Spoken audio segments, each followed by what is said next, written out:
Yo, guys, what up? It's me, man, here. HH, half that hope, trying to live, trying to exist, trying to stay alive, man, trying to do my thing, man. So look, man, hopefully everybody is riding on through with this whole self-isolation thing, self-quarantining thing. You're doing your bits, you're doing well. And yeah, man, this is pretty much just going to be like so we're going to take questions, definitely. We want this to definitely be a lot more interactive and, take questions and so forth. But again, the title of the video, which we want you to get a part of, is the best individual performance by a player. So basically, it's the best individual performance by a player in a particular game. That's what you want to say. So it could be whether it's international, World Cup, European, so forth, the best individual performance in a particular game. And there's a little game that we played here. The little game that we played here called Hidden Team. And I'll explain more about that. So basically, I'll just give you a brief explanation, then we can get to it. So I each gave Nix and Devo 16 players. And within those players, there were some bricks, there's some stars, and they had to pretty much build a team out of those. Now, neither Nix nor Devo knows what each other's team is. So we're both going to reveal what their team is. They look at the formation, and then they'll then discuss after looking at each other's teams as to how they would beat that team, how they'll exploit their weaknesses and use their players to beat that team. So, it's a fun little thing that I thought should be pretty cool for us to really get down to, man. So, without further ado, let's ride with this right now. So, now this is a tough one. Best performance by a player in a game, there are, I know this can be a goalkeeper as well. It could even be a defender as well. And it can be club game, international game, so many different things, So I'll start things off, and I keep saying this. So, and that's why I want Devo and Nix to maybe rejig my memory in case I'm for forgetting some. You can throw out Ronaldinho against Real Madrid, where I think he scored 2 goals, and the Real Madrid fans actually ended up having to actually applaud him based on just how well that he did. You can look at the Ronaldo performance in the UEFA Cup final against Lazio. You can look at, and I can't remember the game, I think the game where Messi scored 4 or 5 goals. I think it was against Bayer Leverkusen or something in the Champions League. He did it against us. He scored 4 against us. 4 against us. In the New Camp, yeah. Oh, and then you can look at, even if I'll say maybe this is, maybe not in a game, but it's hard to put out there, Lewandowski against Wolfsburg, 5 goals in, I think, 10 minutes, 10, 11 minutes. Probably something that we've never ever seen before ever in our life. Lewandowski, 4 goals. But for me, if I had to pick one, I still have to say that it is the Zidane performance at the 2006 World Cup against Brazil. That's, for me, still stands as the greatest performance I've seen over 90 minutes by a player. I've not seen a player completely and totally take over a game like that. And I think it's how he took over the game, how he imposed himself onto the game, but specifically the team he was playing. Because that has to be one of the most talented football sides I've ever seen. That 2006 Brazil side was one of the most talented football sides that I've ever seen, because you had a blend of veterans, that was Dino at his very peak, coming off the Champions League win, and how he completely and totally schooled and embarrassed Kaká, Ronaldinho, Ronaldo, and all of these guys, and was toying with them. I just thought was absolutely insane. So that's my thing is Zidane in thinking. But if you can rejig my memory, I'm sure that there are others out there. So Nix, you see, I don't want to be biased in it. Just quickly, and super chat here from Daniel Helga says, Devil cosplaying as Rey Mysterio is saucy. Wow. Cheers. Wait, is that real wine? Mm-hmm. Damn. Come on, bro. It's Monday. What does that mean? Well, exactly. What does that mean? What does that mean? It doesn't mean nothing. Do what you want. In Corona, all the days just merged together, man. Do what you want. So all the days don't mean anything anymore, man. Do you want? Yeah, for me, you mentioned a lot of good games there, a lot of big ones, and that Zidane one against Brazil, that hurt me. I was watching that. I remember my whole family was actually out, and I was either sick or I was playing sick, one or the two, just to make sure I could watch the game. I don't know what it was, think I just said I'm sick. I can't go out, and I stayed home and watched it, and it hurt me. It hurt me because, as you said, the team was talented in name, but when you say veterans, some of them were actually on the decline. The likes of R9 himself, like he went into that World Cup, bigger than he needed to be, should have been, because of different issues, whatever it was. He broke the record against Ghana, but he wasn't at his best. Like 2002, we saw, and even 98 probably was even better in 98 than he was 2002.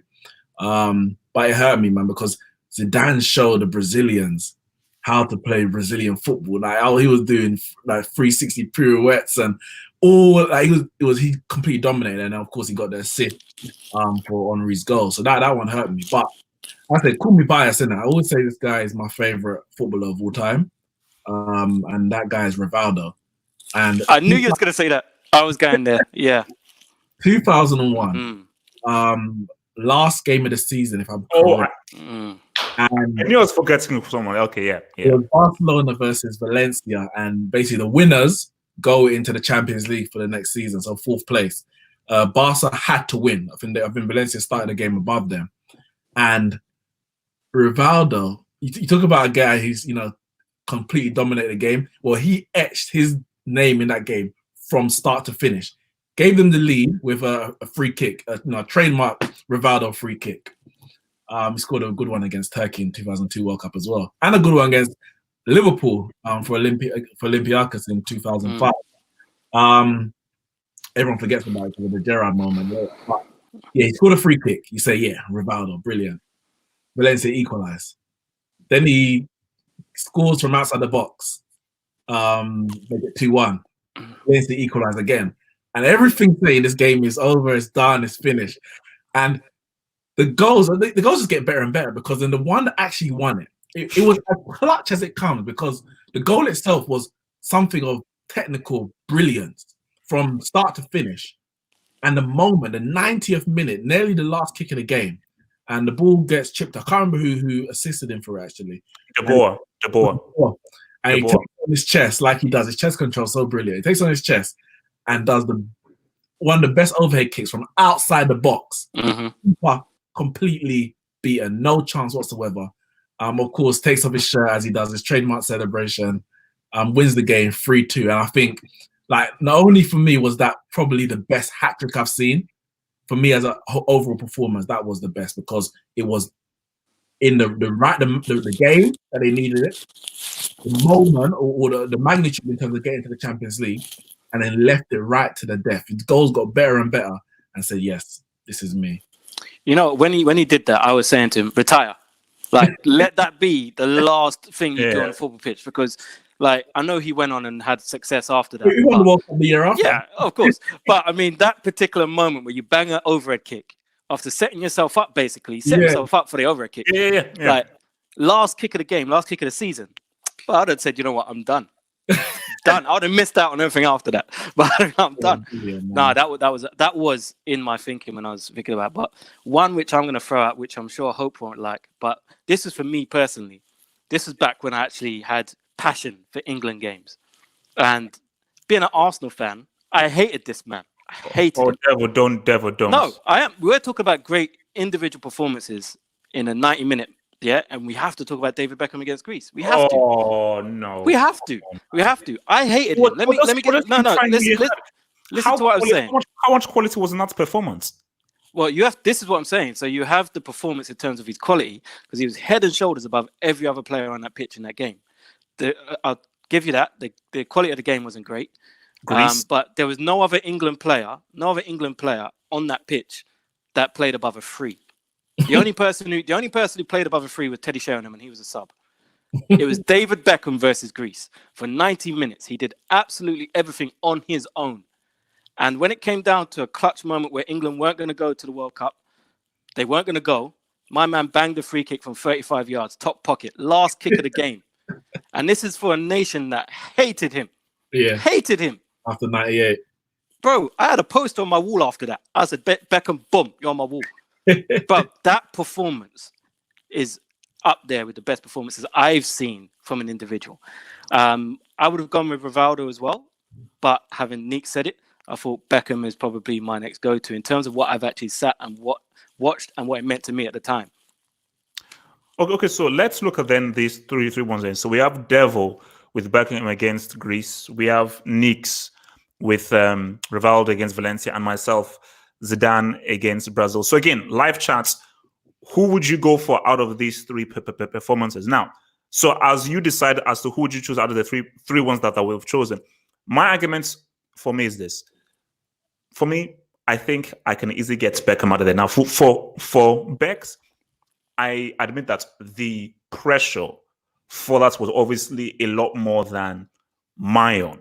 So obviously, the two most pressurized situations was Nix's and Devils based on what was at stake. Like obviously, a quarterfinal is still big, but it's not as much. You don't lose as much if either Barcelona had lost or drawn, or England had lost or drawn.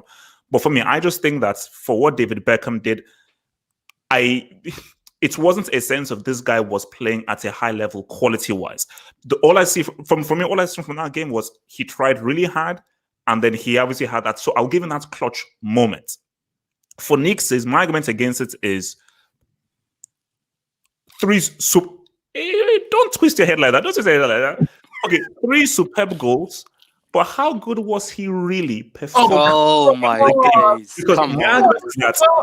Wait, easy. Even if Zidane didn't score the quality goals, he literally, for the best part of 90 minutes, took over the entire game. Rivaldo didn't do that. Rivaldo just had 3 amazing moments. He wasn't continuously, for the best part of 90 minutes, taking over that entire game and head and shoulders the best player in that game. So yeah, but you have to look at the position that they play. Zidane was playing as like a more of a deep line or a central midfielder. ACM. Some people would call him a number 10. Some people would say he's a number 10. Not in that game. Not in that.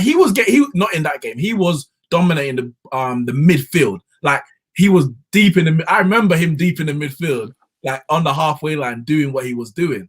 Rivaldo's playing behind the striker. So yes, you can dominate a game from there, but it's gonna be a bit harder. And Rivaldo was a attacking midfielder who was a goal scoring attacking midfielder more than a playmaker. He wasn't there to dictate the tempo, pass and move, like Zidane was doing.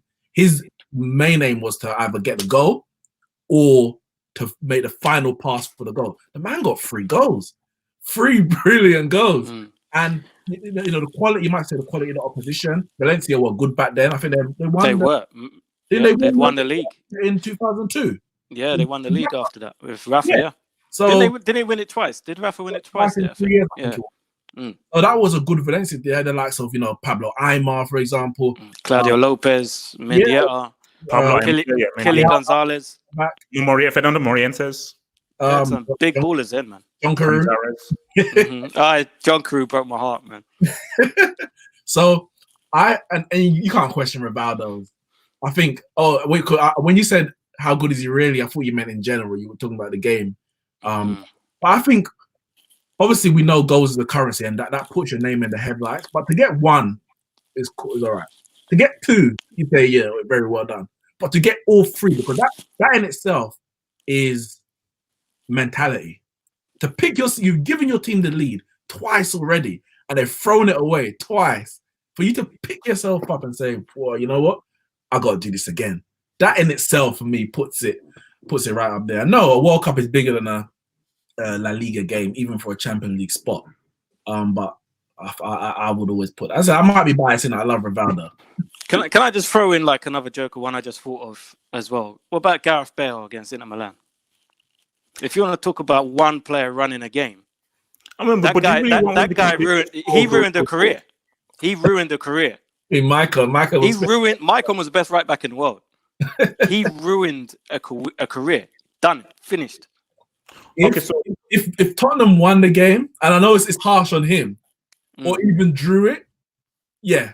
But because it was in a losing situation. But it's an individual performance is what we're talking about. So wait, guys on Snapchat, send in your own. Send in your ones. What do you think about Gerrard in the 05 final? No. He was not the best player in the Liverpool shirt. Xavi Alonso was better than him, for one. Xavi Alonso had a much better game than Gerrard. But Gerrard he has that style about him that people think he's doing more than he's doing because he runs around everywhere. But Xavi Alonso was the reason why they came back in that game. Schmeitzer had a great game. Vladimir Schmeitzer had a great game. But because he's not a fancy name, it doesn't go to him. Jamie Carragher, who ran around with 2 mashed legs, was a colossus in the second half of that game. The guy had cramp in both legs, carried on. If you want to pick anyone from that game, you have to pick Jersey Dudek from Liverpool side, should I say? Because and Didi Hamann, sorry. Yeah, Didi Hamann as well, but yeah.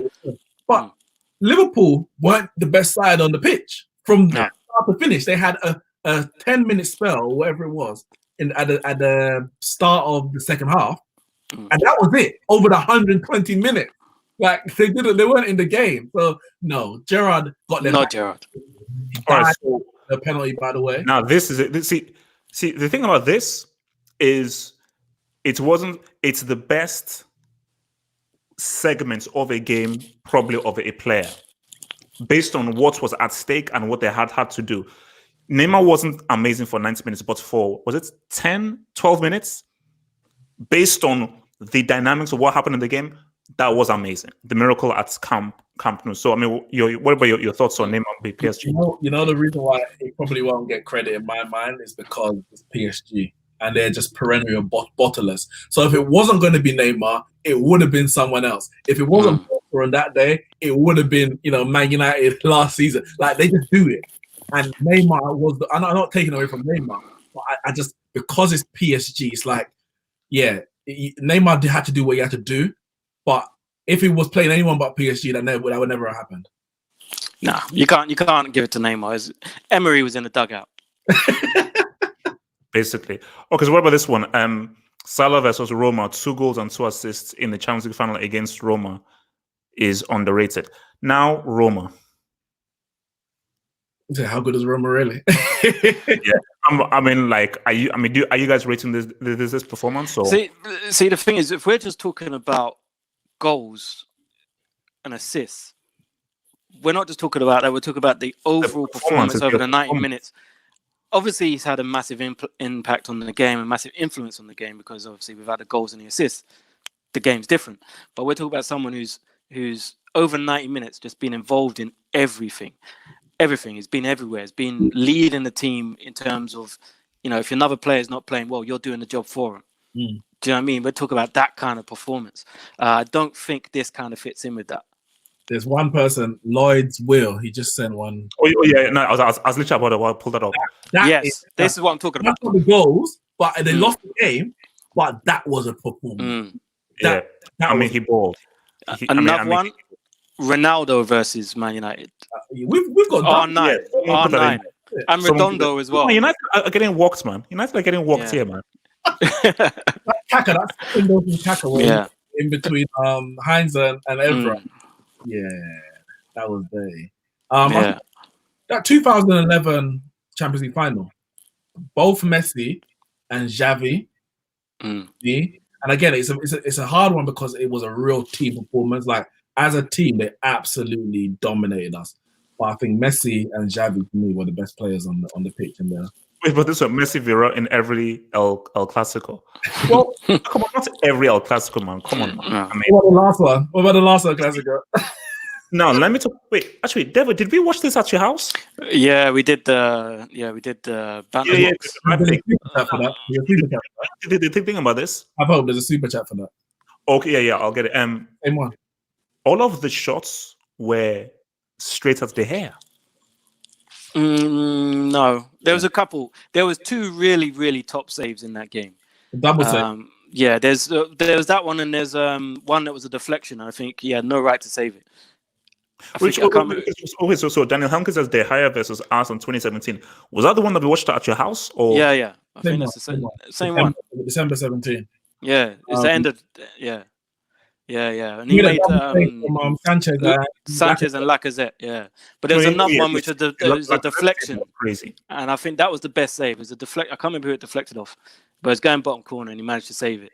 The one that you're probably thinking that the shots were at him was the Tottenham game where he made a hell of a lot of saves. He won the game 1-0. This was last season, but people were going over this De Gea, and I was like, he had a good performance, but it wasn't like most of the chances. other than right at the end, I think maybe Ali or one of them had a chance. Most of the shots were straight at him. And how good are Tottenham really? Now, this was really good. For me, my argument is that this was what pretty much accelerated the whole sweeper keeper thing.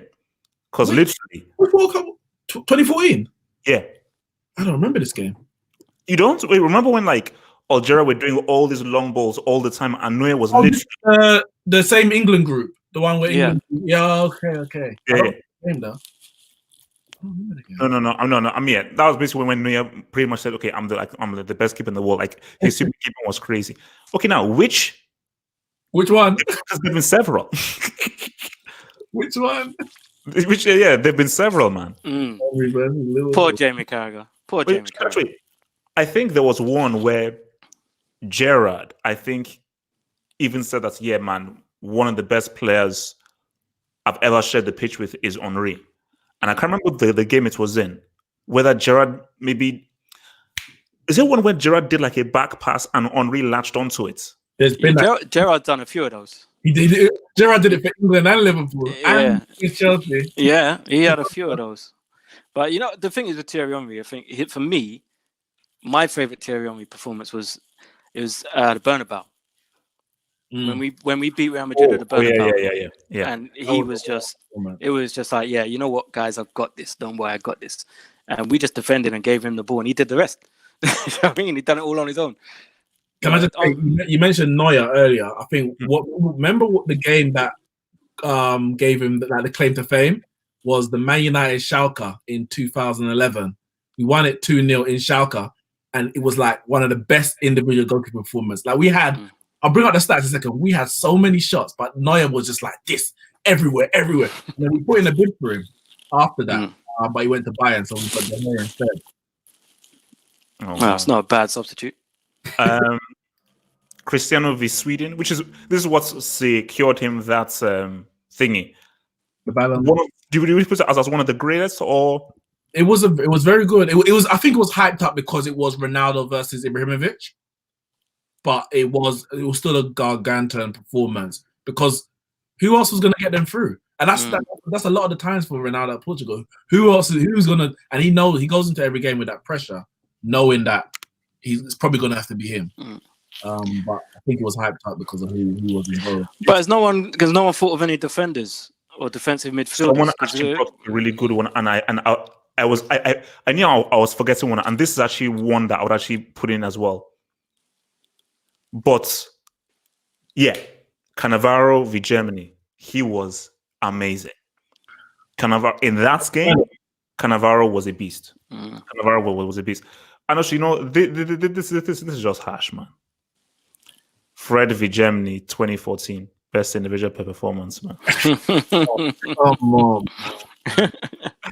No. That's nice. I mean, but so I've not convinced either of you that Zidane over either Bex or Rivaldo. No, I mean Zidane was that. You know, that was in my mind when I was thinking of several performances. That one was in there, and it was one of those performances where you just saw the class of the man, and you think, you know what, Zidane's taking the piss. He's on another level. But Zidane is for me, when I think of someone like a Zidane or Ronaldinho and all that, it kind of gets mixed up because they're so good. You come to expect those kind of performances from them. Do you understand? I know that's wrong of me because you shouldn't really. It's the same thing with Messi. When Messi does something crazy and everyone's like, oh, but he didn't have a great season. Yeah, but he banged 60 goals. That's not normal. Do you know what I mean? But we normalize it because they do it all the time. So maybe I'm guilty of that in terms of sometimes when I think back on Zidane, maybe I look at it in that term. But yeah, for me, I just look at what the Beckham thing meant to me personally at the time. So that's why I kind of elevate it.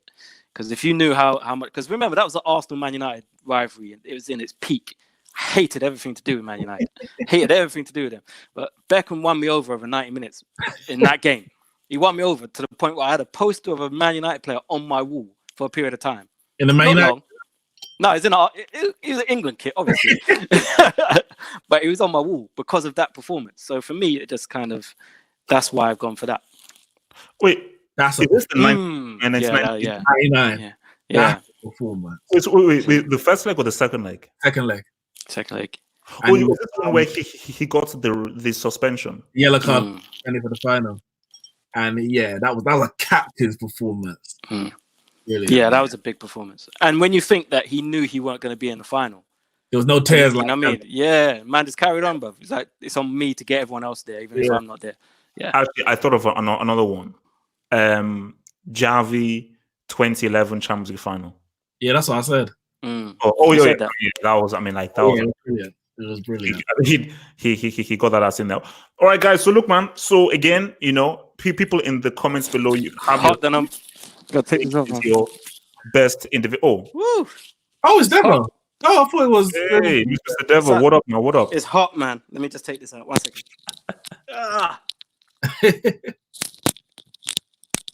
Right, wrestlers don't can you even hear me? Wrestlers don't usually Yeah, you're not supposed to unmask. I mean, no one has ever seen Rey Mysterio's face yet. Yes, they have. Bare times. Have they? Yeah. Oh no! I've never seen his face. Really, once I took off Kane's mask wrestling, I lost it. How can you take off Kane's mask? How can Kane be bald? Like, what's going on? Because he got burnt with fire, innit? No.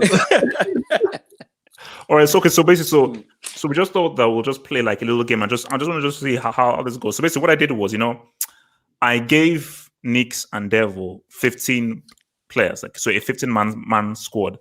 So they have like their first team and their sub. So neither of them know the players that they got. So I tried to mix it up between bricks and quality players. Yeah. But also, there were certain players that they had to fit into their team. So just like whether it's an agent or like a gangster or a mobster or something, there are certain players that you just have to play in that team. Abramovich with Mourinho and Shevchenko. Yeah, bro. I mean, I love Shevchenko and everything. That guy was nasty at Chelsea, man. That's nasty at Chelsea. Okay, let's just quickly say the super chat. Michael Cross, Torres versus Real Madrid. Hey, which one was that? Roma Brick. That's when Roma Brick was Roma Brick. That was peak Roma Brick. Yeah, come on, that's from Roma Brick. So that doesn't count, man. But that doesn't count. So yeah, so I gave them this. So what's going to happen is they're going to discuss their reaction when I gave them their squad, how they came up with their list, the information, and so forth. So once we now see that, they'll then look at both teams. Then I'll then go into the little football dugout, the dugout of each of them, and they'll explain as to how they would tactically defeat each other's teams. So, the first one, if I have this right, okay, I think this is Devil. So Devil, go and explain your team. Well, I mean, you didn't give me much option, to be fair. So the player, yeah, you see what I'm saying? The players, man's laughing after my team. The players that I had to choose. So I had to choose Mignolet, I had to choose Bentner, and I had to choose Benteke. So once those three were set in stone, I really didn't have much option. So out of the defenders that I was given Aurier, Azpilicueta, Mustafi, Desai, and Cole. So that was pretty straightforward. Aurier is terrible. Mustafi's not great, but Mustafi, you've seen it in him. He's a World Cup winner. He has previous form. He does do well every now and again, compared to Aurier, who's just crap all the time. So I've gone Azpilicueta right back, Mustafi and Desai centre back. Hopefully Desai can use some of his influence to stop Mustafi from doing these mistakes. And one of the best left backs, if not the best left back in the history of football, Ashley Cole. I've picked Pires ahead of him because of the relationship they had at Arsenal. And Pires also gives me another goal threat from midfield. And when you think of Pires' movement, and you think you got Xavi in midfield there to pick out such his runs and so on. Mendieta as well. I've gone Mendieta. I could have gone Daniel De Rossi there instead. But I'm a massive Mendieta fan. I remember Mendieta from Valencia days and what he did there. He was all over the pitch. He scored goals. He broke up attacks defensively. He was a playmaker. He was the heartbeat of that team who won 2 titles in 3 years. And so I've gone Mendieta over Daniel De Rossi because Mendieta gives me a bit more going both ways, back and forward. Ronaldinho, is Ronaldinho. Do you know what I mean? You just have to put him on the pitch. And the weakest part of my team, obviously, is Benteke and Bentner. But Benteke has proven that he can score goals. I know he hasn't scored goals for about 3 years, but I'm hoping to find the Aston Villa Benteke. And I'm thinking if we can get balls in from Xavi, Pires, Ronaldinho, they will take up enough of the defenders' attention to allow Benteke or Bentner to get some rebounds and do something like that. You know what I mean? But my subs bench is Aurier, Pedro, De Rossi, Ross Barkley, and Thomas Muller. So, What? You didn't put Muller in the team? Where am I going to put Thomas Muller? Ahead of either Benteke or bloody. I had to choose Bentner and Benteke. That's what I'm saying. Why? Because that's the rules. Yeah. That's the stipulation. Yeah. That's why he messed me up. If I didn't have Benteke and Bentner, you think they'd be in the team? Did I do it wrong then? Probably. Okay. You didn't explain the rules. All right. Okay. Look at that. Yeah. So remember, you had to, that little icon I put meant that you had to play those. Yeah, you had to put those guys. Oh, is it? All right. See, man's thinking I would just put Benteke and Bentner in the team for that's what I thought. What? To be fair, I've actually picked two out of the three. But should I put your team up? You can, but I have to explain that I'm going to have to change one of them. I didn't realize. So, so first and foremost, I have to say, because I didn't realize what it meant. However, 2 out of the 3 that I had to pick were, the 3 that I had to pick were Kepa, David Luiz, and Morata. Now that I'm realizing. So that means I have to switch Andy Cole with Morata. This man's done me dirty, man. Are you going to give him this team and give me that? Well. First and foremost, we'll get onto how I'll defeat your team in a second. But I don't think you can see my goalkeeper. I'm going to shift up. Wait, Scholes attacking midfielder? What the heck? What? Listen. The goalkeeper is Kepa, as I had to pick him. There's only one keeper, so it is what it is. Then the 5 defenders that you actually see are the 5 defenders available. Now, my issue was Marcos Alonso. Nobody wants Marcos Alonso. But where can you get the best out of Marcos Alonso? Furthest away from the goal as possible. So I've devised, because I wasn't actually going to pick Wes Brown, but then it's like, can David Luiz play in a 2? And we know that he can't. And the best performance is coming in 3. So by having Alonso on the left and Lilian Thuram, he can cover the many defensive errors and spaces that he's going to leave. And Kimmich, who is he's pretty good defensively, and having Wes Brown there as well as the defensive midfielder of Philip Cocu, that will be enough cover for any space that Kimmich leaves behind on his right hand side, marauding forward. David Luiz, as I said, he has to play as the the so-called sweeper. He bring the ball out through the middle, and the midfield of Cocu and Xabi Alonso. Obviously, Alonso being the playmaker. And Cocu sitting more, even though he can get forward. But in this team, I have him more defensive. And I mean, I thought the front 3 picked itself, but obviously, So I said that you had to pick Morata. Yes, I know. So you have to take out Andy Cole and put in Morata. Okay. Which is even now more reason for having Scholes attacking midfield, because I can't rely on Morata to get the goals that a striker would. So Rivaldo, for me, that was like easy. I was like, he has to be in. And Scholes, you mentioned Scholes attacking midfielder. Well, when he first, definitely in the late 90s to early 2000s or mid 2000s, when Van Nistelrooy came, he was playing directly behind Van Nistelrooy in a 4-4-1-1. And for England, he was, before Gerrard and Lampard whole thing started, he was the one getting forward and getting the goals. He scored a brilliant goal against Scotland. Yeah. Oh, I was thinking about was it Colombia? No, I can't remember. Was it Denmark? I can't remember who it was now, but he scored a brilliant goal in that World Cup. And he's very good at arriving late into the box and getting his goals. Morata, you just gotta hold it up and lay it off to Rivaldo or something, man, because So who's your subs bench? Who's subs? My subs are Kleberson. I mean, if I was gonna pick Kleberson, it would be like, please give me the performance that you did in the World Cup final. But that was like a one-off. Well, he had a good tournament, to be fair. Shaqiri, no, thank you. Mason Mount and Robinho, and obviously it will be Andy Cole as well. Ooh, Robinho. Ooh. Yeah, I know. Nah, you know what? You done me dirty, bro. No, you know why? Because you spread his 3 bricks evenly across the team. Yeah, you can't give me 2 bricks with strikers, and then I have to pick both. But Devil, because I know that you're a tactical coaching masterclass. So now that you've now seen his team and so forth, and you can also study his team. So as a supreme amazing coach that I'm sure you are, what would you be able to do because I already know how you can actually beat his team, because people are looking at this on Facebook but can already see a weakness in his team and a strength in your team. So let me pull your team back up. So what would you do to sort of, I think where my team would have an advantage over Nick's team is the fluidity of the team, the movement of a Pires and a Ronaldinho around David Luiz or Wes Brown or Marcos Alonso. That left-hand side there, Marcos Alonso with Ronaldinho up against him, he's going to have fits.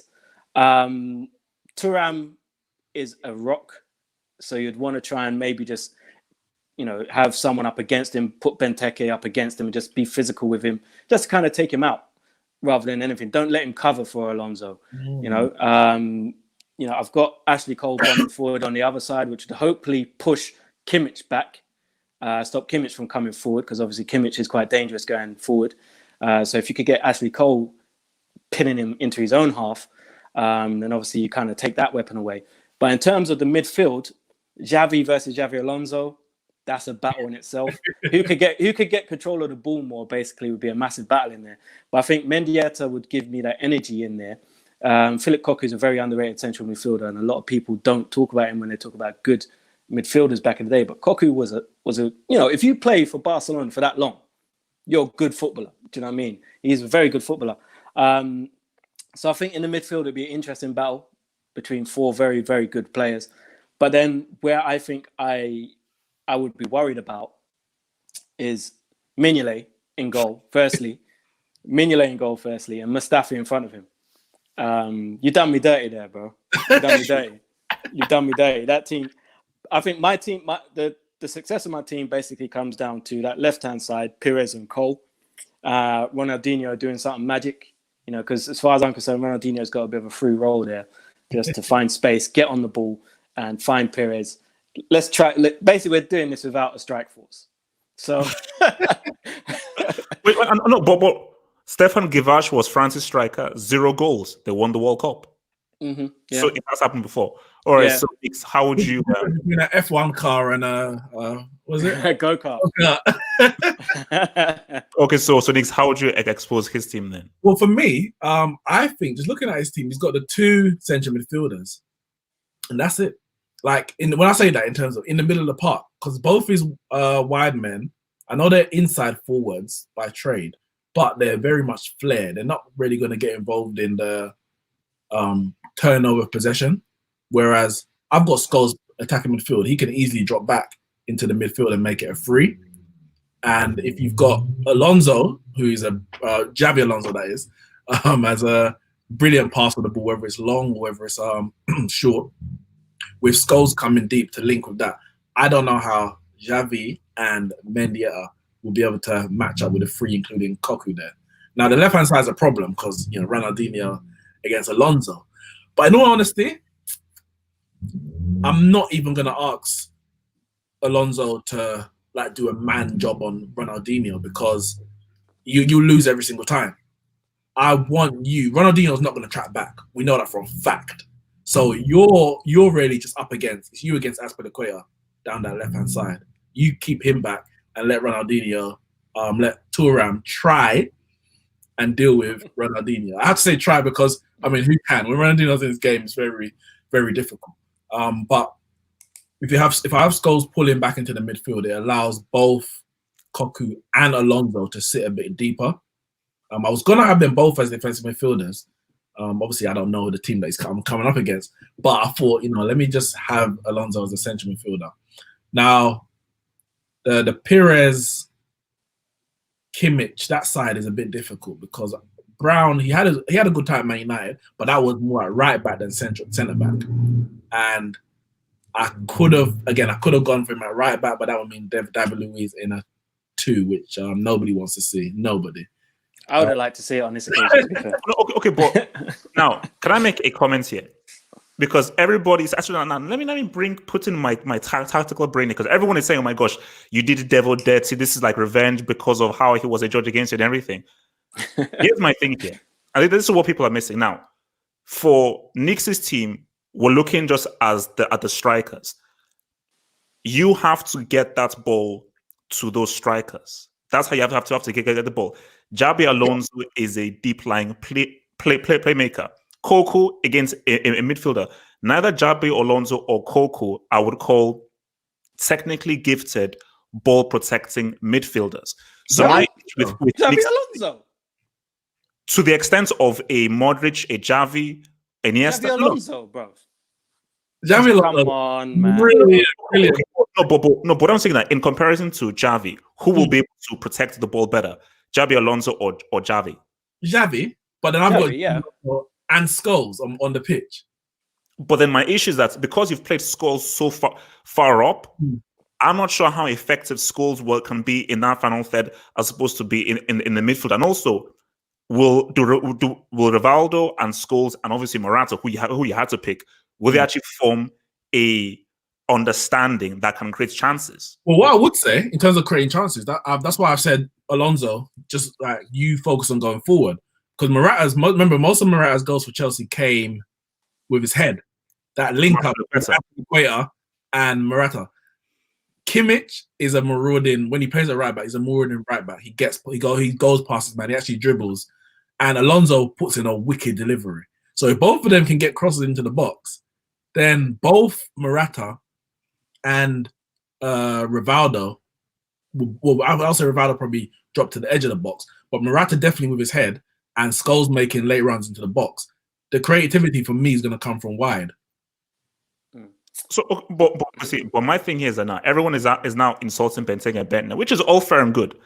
But guys, in the modern game, the inside forward is pretty much the strikers of the team. So my thing is, as long as you're getting the balls to Perez and Ronaldinho and you're instructing them to attack, and Bentner and Benteke, you're not there to score goals. You're just there to facilitate. So basically, you're there to be either Giroud or but you can't have two Girouds, bro. If you would have just said to me one of them I had to pick, and then I had to pick Ross Barkley, I'd have been happier. Yeah, because it would have given the team better balance. Yeah, a 4-2-3. Because I had to pick both of the strikers. So basically, that's where you look. This is a test to see where I screwed up. Is I thought that you only had to pick Benteke. Yeah, now you gave me Benteke. I know. Yeah, basically, but look, I think that yes, Benteke. Of course, they are bricks, but that is a see. Knicks has obviously a pretty strongish defense. West Brown's very good in the air, so yeah, he don't take no. It's on the floor where West Brown will struggle. In the air, he's not. So basically, a back three against the flank strength of Perez and Ronaldinho. I mean, are you sure you want to do a back three like that? Because even if they go back, obviously Kimmich is strong, but it's Marcos Alonso against. Is it Ronaldinho or Perez? Ronaldinho. Well, the thing is, if you got two up front, I think I need a back three. With both two up front, I think I need a back. They're not going to do anything. That's all. But the thing is if you've got these inside forwards like Ronaldinho and Perez, because Perez is really good at coming inside because Henry drifted to the left. Yeah. And he occupied that space. Benteke and Bentner, I don't want them wide. They're useless to me wide. I want them in the box. But then, I mean, the only thing I could think of is if I made a substitution in the first minute, took one of them off and bring on Muller. You know what I mean? And played Muller. Okay, then so let's change it then. So let's just say, okay, you start off with this then. So what subs would you? Okay, so for Knicks, what subs would you make to your team if you would make a sub? Not to make a sub, I would. That's a tough one. I'm not gonna lie. Honestly, my son's best is like the only one I would bring on is Andy Cole if you're chasing the game. Now, yes, you could bring on Ronaldinho, but the issue is if I'm not Ronaldinho, Robinho, you're bringing him on to play wide. That means you have to change the shape, which means Alonso's playing left back. I don't want Alonso left back. It just can't happen. It can't happen. I swear it can't. So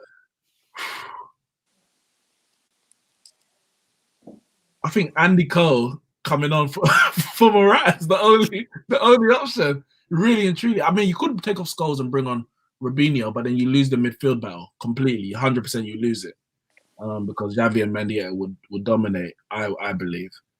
I don't think I have much flexibility. Mount's not touching the team. Shaqiri's not touching the team. Clemerson's not touching the team. It's just Andy Cole. What about you, Dev? So I think I've actually got more options on my bench. So I'd take off Bentner and bring on Muller, and probably move Ronaldinho to 10 and put Muller out wide because he's probably going to be a bit more defensively switched on. And just get Ronaldinho on the board as much as possible in the central areas. So you would leave Benteke on? I would leave Benteke on over Bentner. Yeah, definitely. Yeah, 100%. Definitely. 100%. Bro, I've seen Bentner up close, bro. 100% Benteke is a better footballer than Bentner. But if I was to take Benteke off, I've also got Pedro on the bench, who, if we're talking about Barcelona Pedro, then, I'd happily use him. And just, I don't know, I'd make it work up there somehow. Probably. And Devil switch to a back three, bring Muller on. See, I would do that, but then I'm not getting rid of Ashley Cole. And Ashley Cole's not going to work in a back three. Because that was my fault. I was thinking I could just go Cole, Desai, and Azpilicueta. But Ashley Cole in the back three, you take away half of his game. He's a very good defender. Have you got another back on your subs? No, I've got Aurier. And Aurier ain't getting nowhere. You know what? No, but you could have Azpilicueta, Mustafi, and Desai. Desai as your centre backs, and Ashley Cole and Aurier as your wing backs. I'm not putting Aurier near nothing. Aurier. Okay, so Nick, in the stadium. What if a defender got injured? All right. So the question is what defender? But if a defender got injured, I think Wes Brown can play right back. That's what he played in the Champions League final 2008. Kimmich. So Kimmich can play centre back as well. He can play centre back, yeah. If the defender got injured, let's say, I don't know who you want to pick, but let's say Kimmich got injured, I would go with a back four: Wes Brown, Luiz, Thuram, and Alonso. I'll have probably a 4-2-3-1 or something of the sort with Alonso or Xabi Alonso, Cocu, and Scholes in the midfield, and bring on Robinho to play on the wide left. Yeah.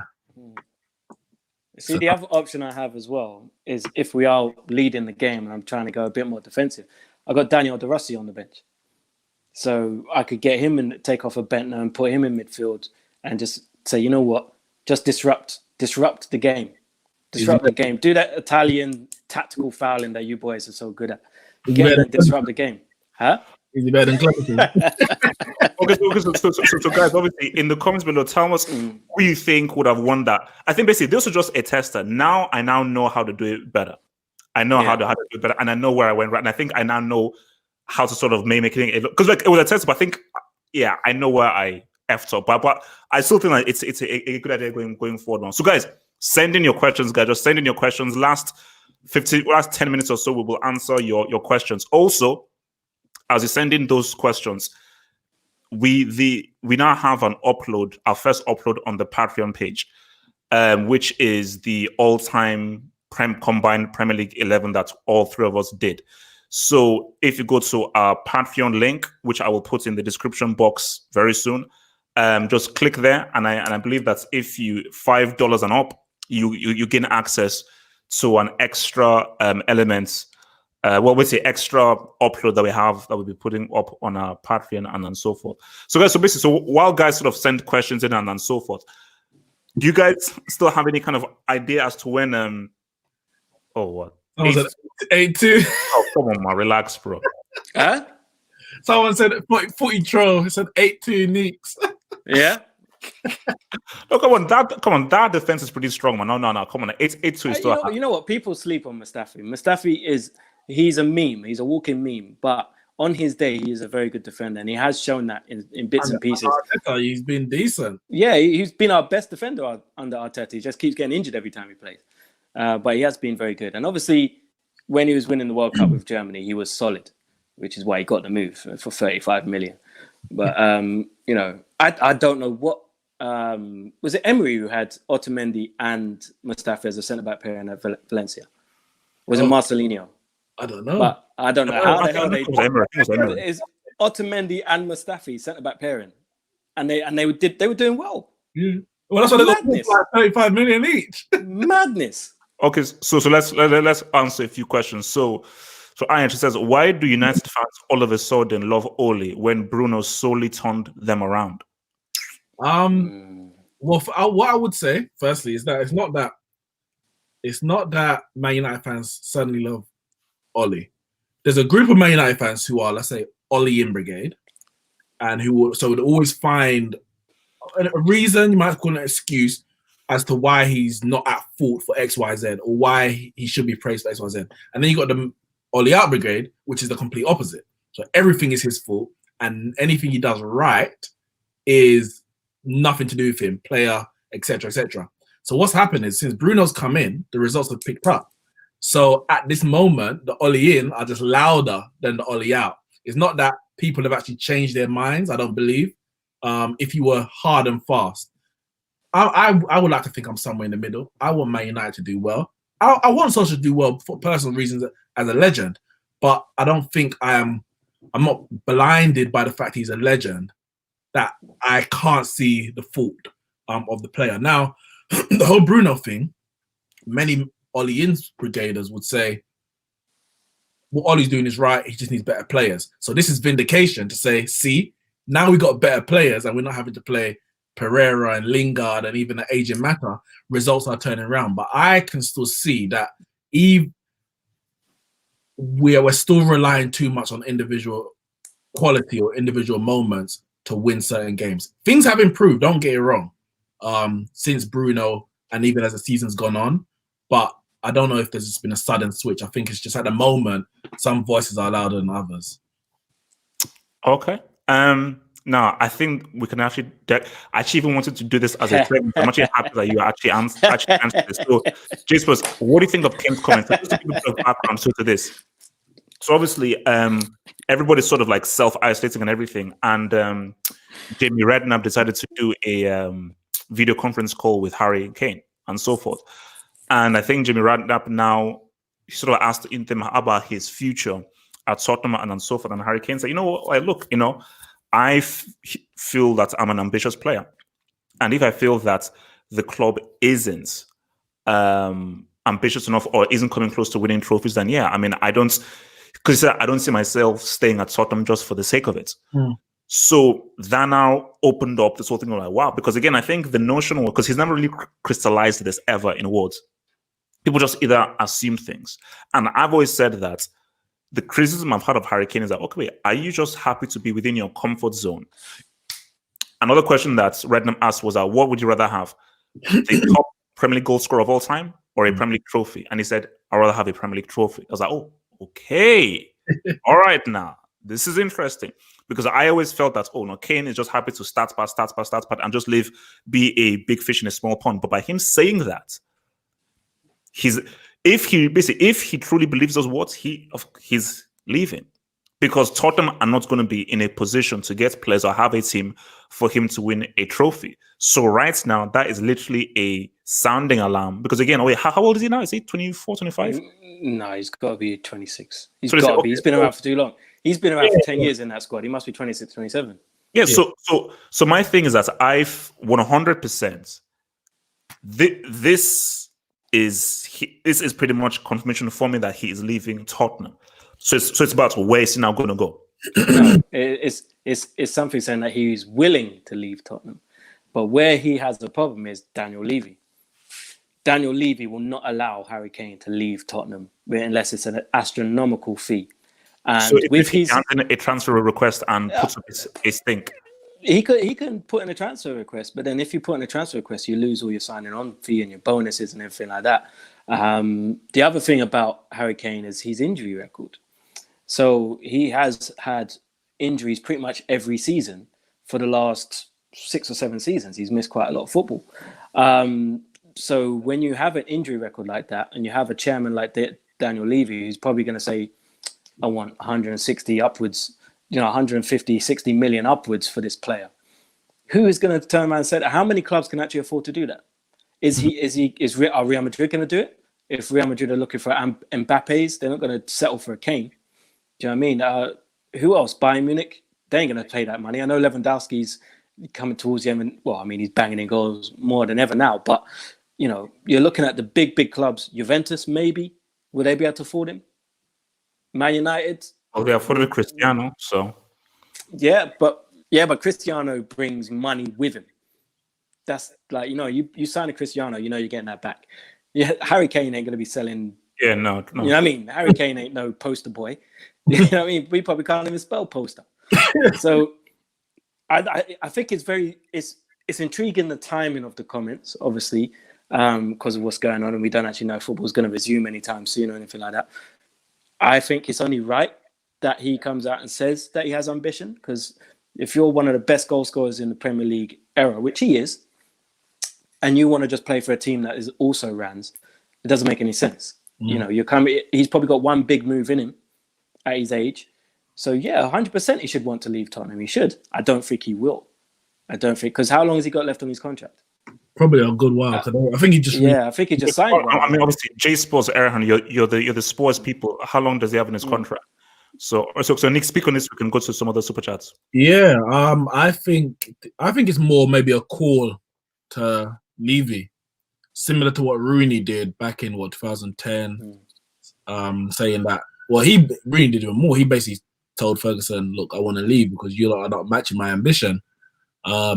To be fair, I don't think our signings after that were great, but a big one was Robin van Persie, David De Gea, Shinji Kagawa, Wilfred Zaha. That wasn't, it should have been better than it actually was. But it's about putting pressure. I mean, he got a new contract as well, 250k a week. But I think Kane's, for me, is more putting pressure on Levy to say you need to spend. They ain't had a proper transfer window in years. Let's be honest.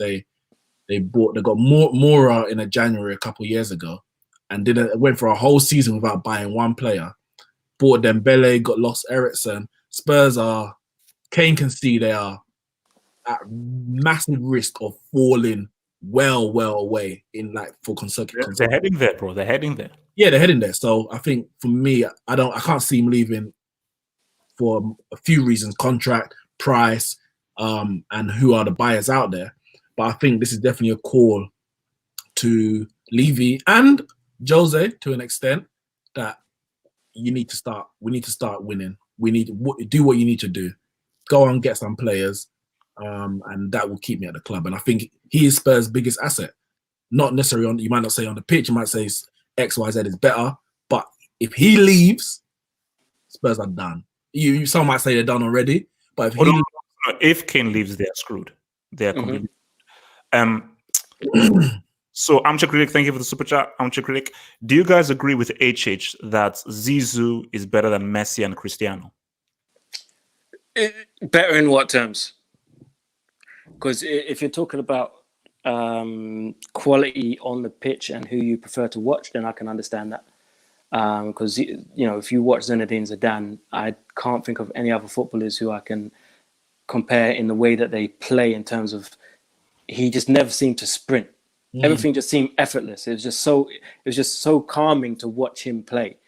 But if you're talking in terms of what they've achieved and their longevity and just the relentless consistency, then no, he's not better than Messi or Cristiano Ronaldo. He's not.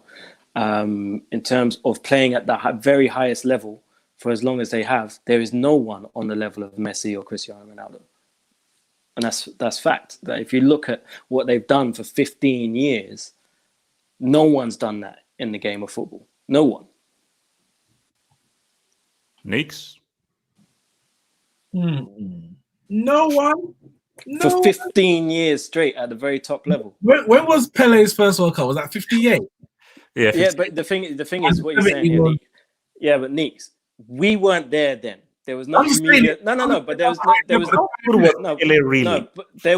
was no media scrutiny to the point that it is now. We don't know what he was doing in Brazil.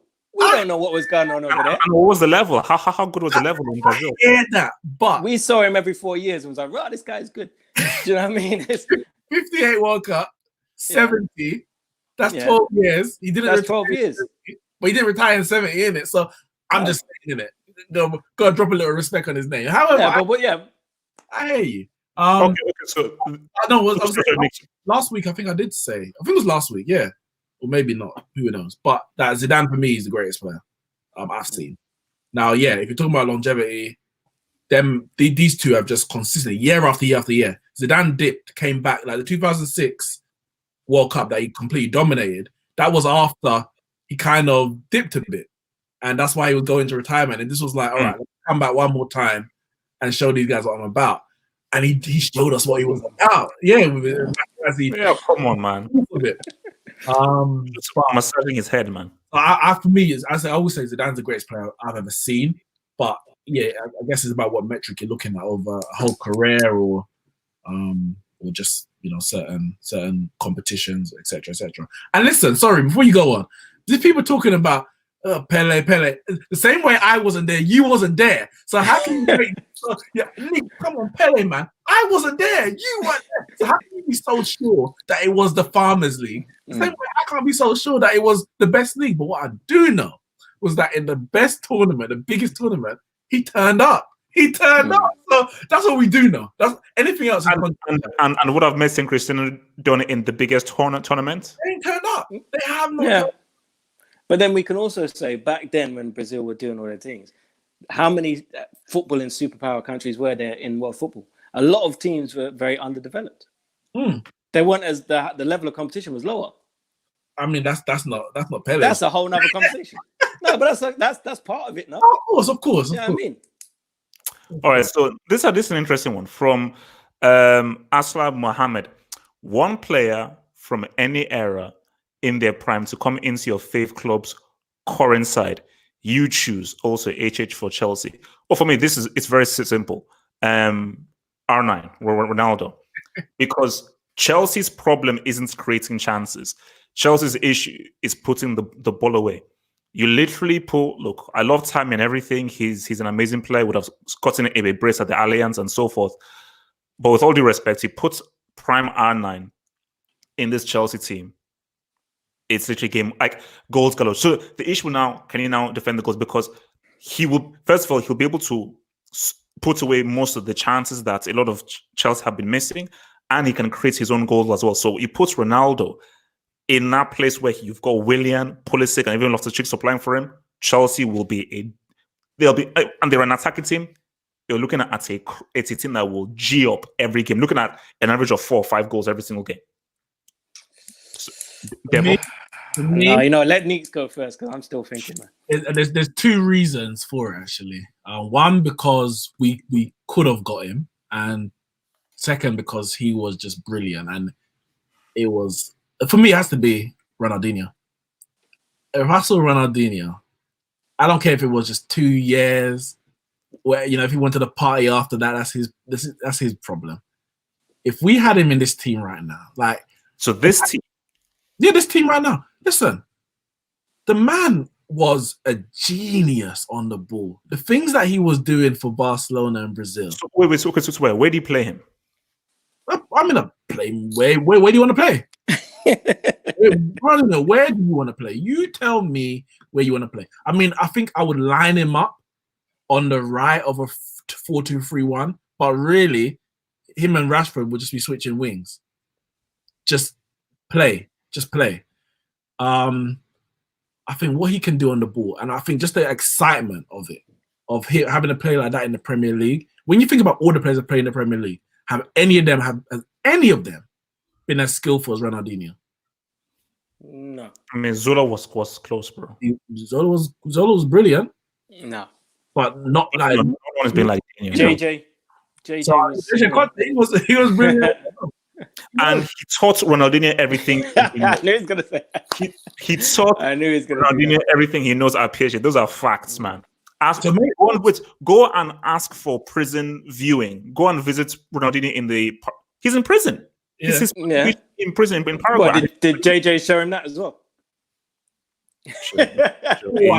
Easy. That's come on, bro. Come on. What the hell? Come on. Okay, Dino was just being a bad boy. Okay, so Devil, who do you take? See, this is tough for me, man, because this is where the problem lies. My team right now. Well, I mean, we've got a goal scorer in Aubameyang. Defensively, we're shocking. So there's two names that are really playing around in my head.